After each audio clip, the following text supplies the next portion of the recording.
शिवसेना उद्धव बाळासाहेब ठाकरे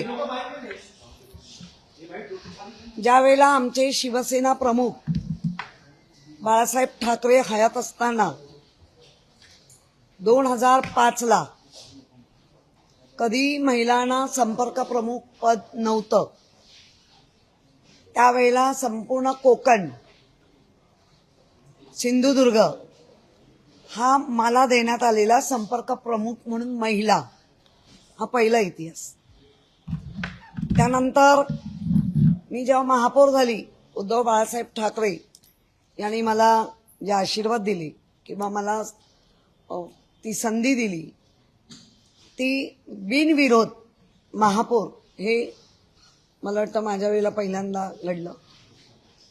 या मुंबई महानगरपालिकेला खूप इतिहास आहे आणि त्या इतिहासामध्ये पहिल्यांदा विरोधी पक्ष नेती म्हणजे आतापर्यंत नेता असंच असायचं तर विरोधी पक्ष नेती पदी माझी निवड सर्वानुमते म्हणजे पक्षप्रमुखांनी तर दिलंच पण सर्वांनी ते सहकार्याने मानलं। हा एक आनंदाची गोष्ट आहे। पण जसं सभागृह नेता किंवा महापौर हे पदावर असतात तेव्हा फार मोठ्या काट्यांच्या खुर्चीत ते नसतात पण विरोधी पक्षनेता स्वतः पण काटेरी खुर्चीत असतो आणि काट्याने ते दाखवायचं असतं मुंबईसाठी काय चांगलं आहे किंवा तुम्ही काय मनमानी करताय। ती पहिली मनमानी आज दिसली।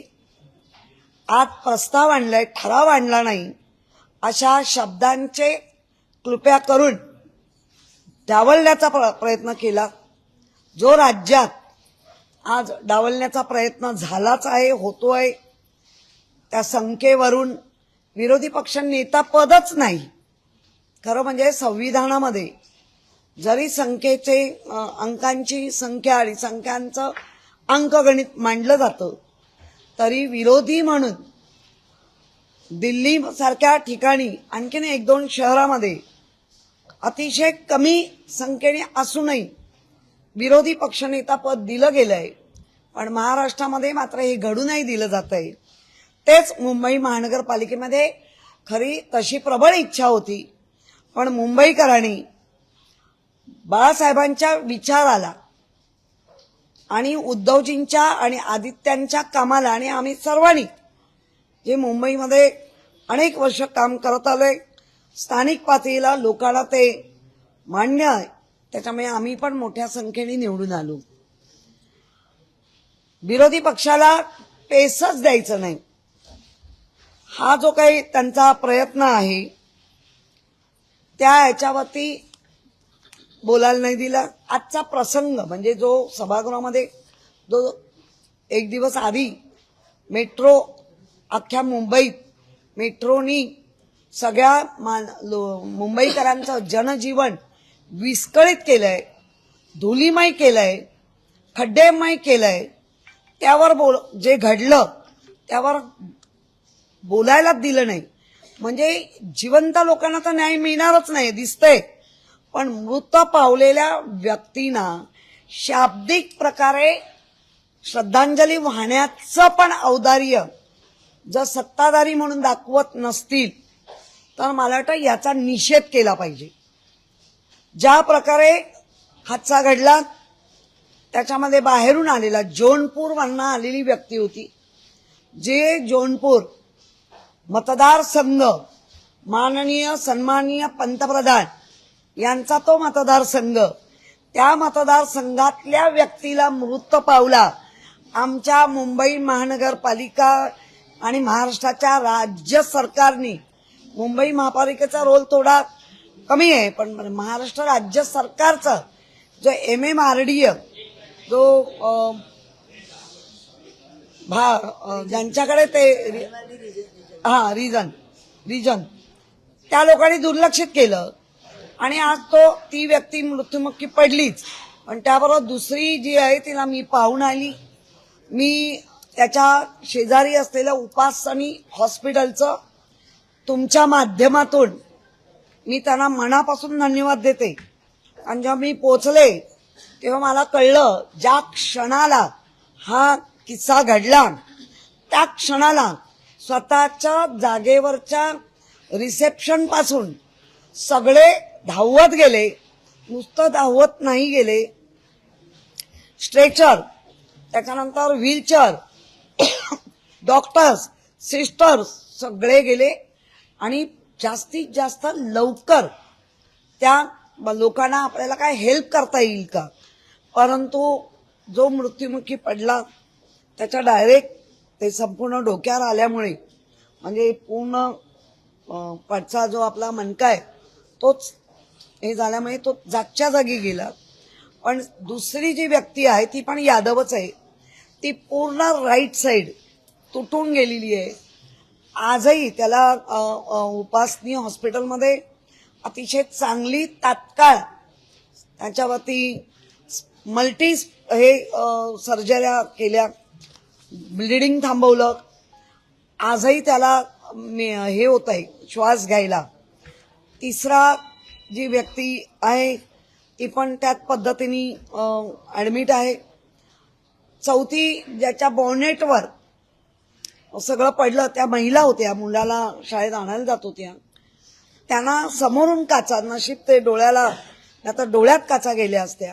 सगळ्या कपाळावर ते तात्पुरतं ड्रेसिंग करून त्यांना पाठवण्यात आलं. आणि हा जो काही हलगर्जीपणा आहे मेट्रोचा तो आपण कायम आता बघत आलोय. पावसाळ्यात तर केवढं होतं, हेच आम्हाला मांडायचं होतं आणि हे सत्ताधाऱ्यांच्या अंगाशी आलं असतं. म्हणून तो श्रद्धांजलीसारखा संवेदनशीलपणा दाखवायला पाहिजे होता, तो दाखवला गेला नाही. आणि अशाच गोष्टी की मेलेल्या व्यक्तीला म्हणजे जिवंत लोकांना तुम्ही किती न्याय देताय पहिल्याच दिवसापासून कळलंय, पण मेलेल्या व्यक्तीला पण तुम्ही न्याय देऊ नाही शकत. आमची मागणी आहे, तेव्हाही मी मागणी केली, तुमच्या माध्यमातून मी तीच मागणी करते की काही लोकांना आज राग आलाय.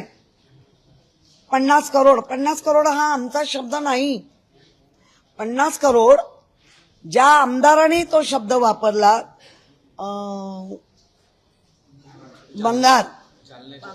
बांगर, हा जालनाचे, त्यांनी त्या व्यासपीठावरती म्हणाले की मला बघा 50 करोडची ऑफर येते पण मी जाणार नाही. रडले काय, उद्या आम्हाला 100 करोडची पण येईल पण मी जाणार नाही. तेव्हा लक्षात आलं सगळ्यांच्या की हे आमदार मोठ्या प्रमाणात का गेले, तर 50 करोड मिळत आहे. आम्ही करोड त्यांचे मोजायला नाही गेलो की आम्ही बघायला नाही गेलो, पण तुम्ही तुमच्यातला एका आमदारांनी दुसऱ्या दिवशी पलायन केलं, याचा अर्थ 50 करोड त्यांचे, आमचा शब्द नाही. फक्त काही लोकांना लागली आहे मिरची, हरकत नाही. पण तुम्ही जर आमदार खासदार फोडायला जर 50 करोड देणार असाल तर मृत व्यक्तीला लाखात का बाद करता, बोलता का लाखात, त्याला पण करोडची मदत करा. त्यांच्या घरातला एक सेवेत घ्या, MMRDA सारखा याच्यामध्ये त्यांना सेवेत घ्या. आता येईल उत्तर की जौनपूर मृत्यू कुठे पडलाय, आपल्या हलगर्जीपणामुळे, आपल्या म्हणजे सत्ताधाऱ्यांच्या हलगर्जीपणामुळे, तर त्याला न्याय द्या. आम्ही तीच मागणी केली आणि ते बोलायला सभागृहात दिलं नाही. ठरवून येतात अशा प्रकारे. जर आज पहिलाच दिवस होता आणि प्रस्ताव नाही, ठराव आहे, ठराव नाही, प्रस्ताव आहे, अर्थात ह्याचं उत्तर MS ला पण द्यावं लागणार. म्हणजे अशी मनमानी तुम्ही, कारण खरं आहे सत्ता कधी बदलते कधी येते, पायंडे चुकीचे पाडू नका. ज्या परंपरा आहेत, काही नियम आहेत, काही अधिनियम आहेत, त्या परंपरा मोडीत काढू नका, हीच आमची विनंती आहे.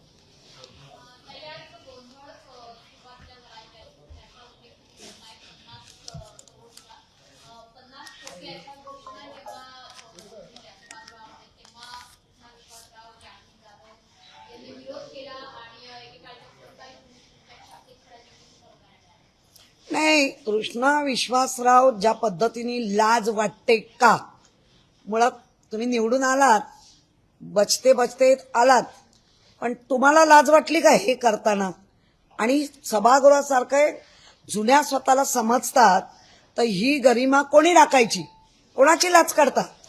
50 खोके मी परत परत सांगेन, हे आमचं वाक्य नाही, हे तुमच्यात पळून गेलेल्या आमदाराचं वाक्य आहे आणि तो दुसऱ्या दिवशी पळून गेलाय. हे ते अधोरेखित झालं की हे 50 घेतले म्हणून ते गेले. हे तुमच्या आमदारांनी फोडला आकडा, आम्ही नाही. आम्हाला काय माहिती? आमच्या काही आमदारांची पण बोलणी झाली, पण आमच्या आमदारांनी नाही सांगितलंय. हे सांगितलं ते पळून गेलेल्या आमदारांनी फोडलं आणि ते आकडा तो प्रचलित झाला, तो रूढ झाला, आम्ही त्याच्यावर आरूढ झालो. बस.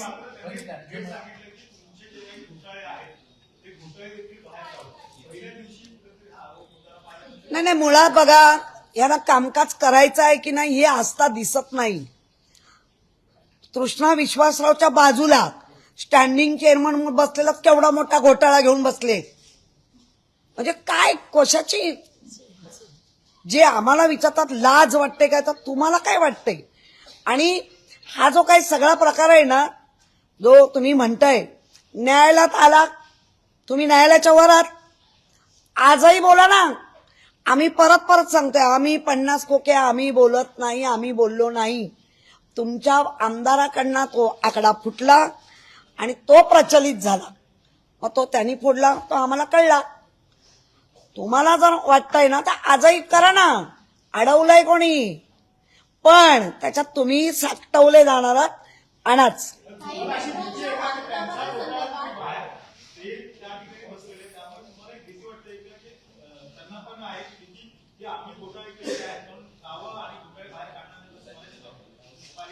मुळात तुमचा प्रश्नच उलटा आहे.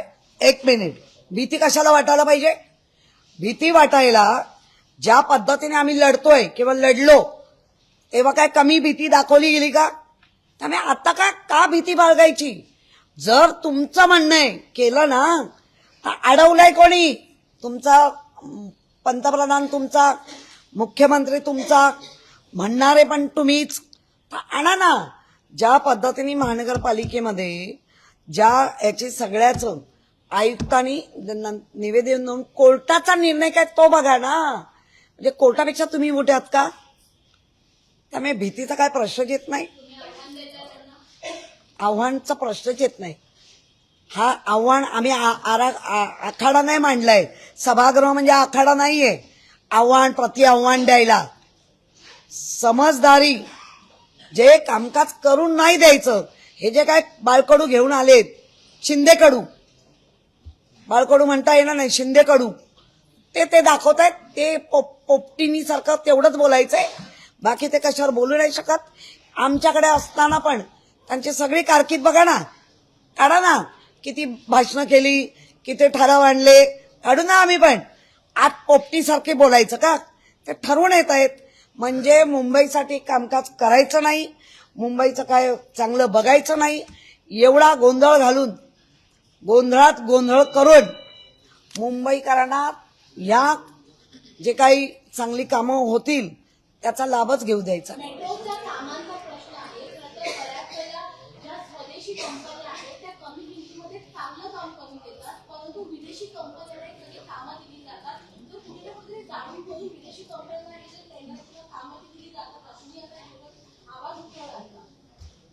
आम्ही आजही आवाज उठवण्यासाठीच आहोत. आम्ही सत्तेत होतो तेव्हाही आम्हाला बऱ्याच वेळेला विरोधी पक्षासारखाच आवाज उठवावा लागलेला आहे. गेली 5 वर्षाचं जर आमचा पूर्ण टर्नओव्हर म्हणजे आम्ही केलेल्या कामाचं जर वेळ पाहिली तर त्यावेळेला अनेकदा सत्ताधारी नसून आम्ही विरोधी पक्षात बसलोय का अशा पद्धतीने आम्हाला लढावं लागलंय.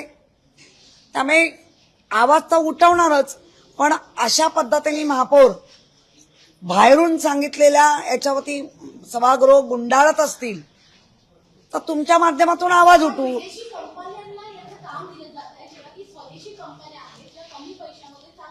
हे पंतप्रधानांना आम्ही पत्र देणार आहोत की पंतप्रधानांनी त्याच्यावरती म्हटलंय की मुंबई महानगरपालिका किंवा एखादा सरपंच त्या देशासाठी, महाराष्ट्रासाठी, मुंबईसाठी संपर्क करू शकतात. आम्ही पंतप्रधानांना संपर्क करणार आहे.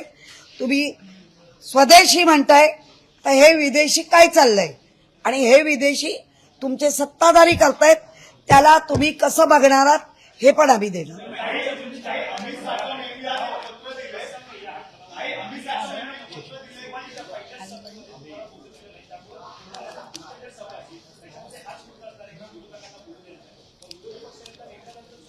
नाही नाही, जे राज्यात त्यांनी विरोधी पक्षनेता बसायचंच नाही किंवा बोलायला द्यायचंच नाही, तीच कूटनीती महानगरपालिकेमध्ये करताना आता दिसतायत.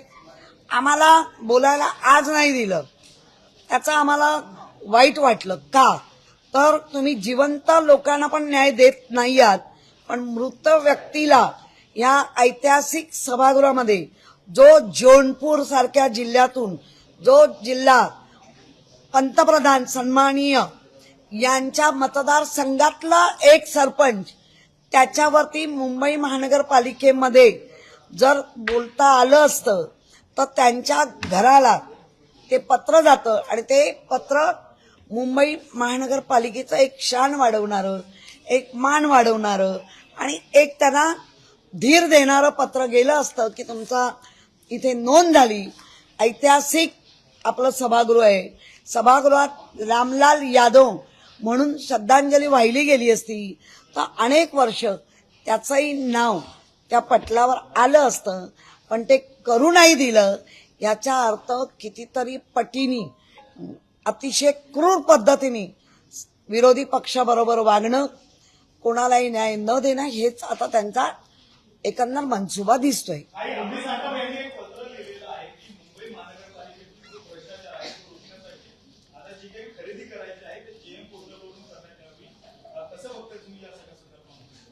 कुठल्या पोर्टलवरून? दिल्लीचं पोर्ट, दिल्लीचं आहे ना? हो, दिल्लीचं. बरोबर ना? हरकत नाही.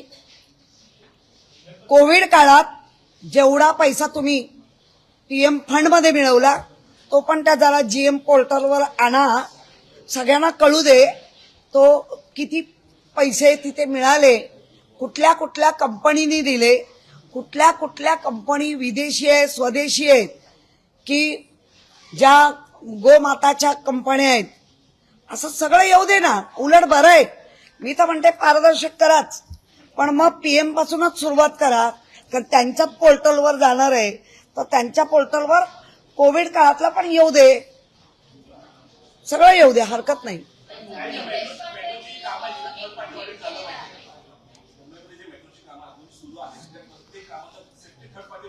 हा प्रत्येक मुंबईकराचा हक्क आहे थर्ड पार्टी ऑडिट करा म्हणून. का नाही आतापर्यंत झालं? राज्य सरकार तुमचं आहे, मेट्रो तुम्ही केंद्र राज्य मिळून आणताय तर द्यायला पाहिजे. मुंबईकराचा हक्क आहे, थर्ड पार्टी ऑडिट झालंच पाहिजे, द्या.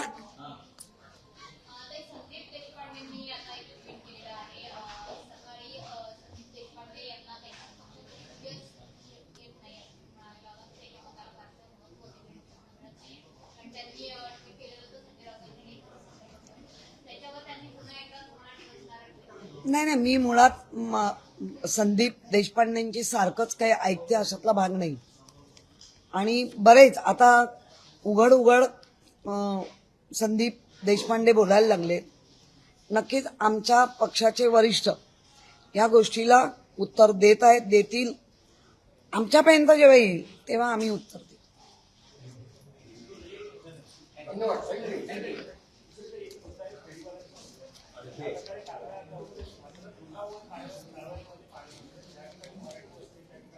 बघा,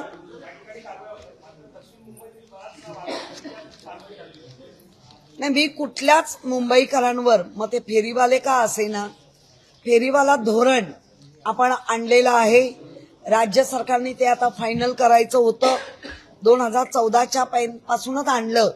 त्याचं काय झालं ते पहिलं सांगावं. आणि फेरीवाला धोरणामध्ये म्हणजे फेरीवाल्यांच्या माध्यमातून तुमचा जो अजेंडा आहे, नक्कीच माझा उलट आणखीन म्हणणं आहे, नुसतंच रोहिंगे बांगलादेशीय नाही, बांगलादेशीयांच्या पंतप्रधानांना इथे आश्रय का दिला त्याचंही उत्तर द्या. अरे केवढ्या टॉपच्या वेळेला तुम्ही इथे आश्रय देताय आणि गोरगरीब ते जर बांगलादेशीय फेरीवाले आहेत तर त्यांना आधार कार्ड कोणी दिलं, त्यांचं रेशनिंग कार्ड कोणाच्या आत्या खातीरमध्ये येतं, त्याच्यानंतर जन्म मृत्यू हा ते 2 डॉक्युमेंट बघितल्यानंतर दिलं जातं. म्हणजे मुंबई महानगरपालिका आद्य कर्तव्य आहे की ते दिलं पाहिजे. मग तुमचा आधार कार्ड कोणी दिलं, त्या लोकांना आधार कार्ड देताना तुम्ही काय तपासलं तेही बघायला पाहिजे. फेरीवाले मुक्त विभाग व्हायला पाहिजे. याचा अर्थ रोहिंग्यांच्या माध्यमातून तुम्ही जर तीर मारताय तर पाकिस्तानी आहेत, त्याचप्रमाणे नायजेरियन जे उच्चभ्रू सोसायटीमध्ये राहतात कारण त्यांना ते भाडी परवडतात आणि आमच्याकडे जो ड्रग्स येतोय तो त्यांच्या माध्यमातून जास्त येतोय, त्याचा शोध घेणार आहात की नाही. मुळात मुंबई महानगरपालिकेचं या कामकाजामध्ये त्याचा खरा संबंध नाहीये. पण आता आमच्या माननीय महापौरांनी तो आणलाच आहे, तर दर महिन्याच्या पहिल्या सभेला तो आढावा द्यावा. किती पाकिस्तानी काढले, किती बांगलादेशीय काढले, किती नायजेरियन काढले, कोणाकडे ड्रग मिळाले, पोलीस काय करतायत, तुमचं राज्याचं पोलीस काय करताय, गृह खातं तुमचं देशाचं गृह खातं काय करताय, किती देश एक बांगलादेशीय जेव्हा येतो किती सीमा ओलांडून आला आणि त्या सीमा ओलांडल्यामध्ये तुमची राज्य किती आहेत, त्या राज्याच्या लोकांनी काय केलं, हे सगळं आलं पाहिजे. इतकं आता आमची मागणी आहे. तो मैं हिंदी में बात बाद में करेगी प्लीज, क्योंकि मेरे ऊपर बहुत ये होता है. मैं मराठी में जो बोल रहे हैं आप हिंदी में कन्वर्ट करके दे दो. मराठी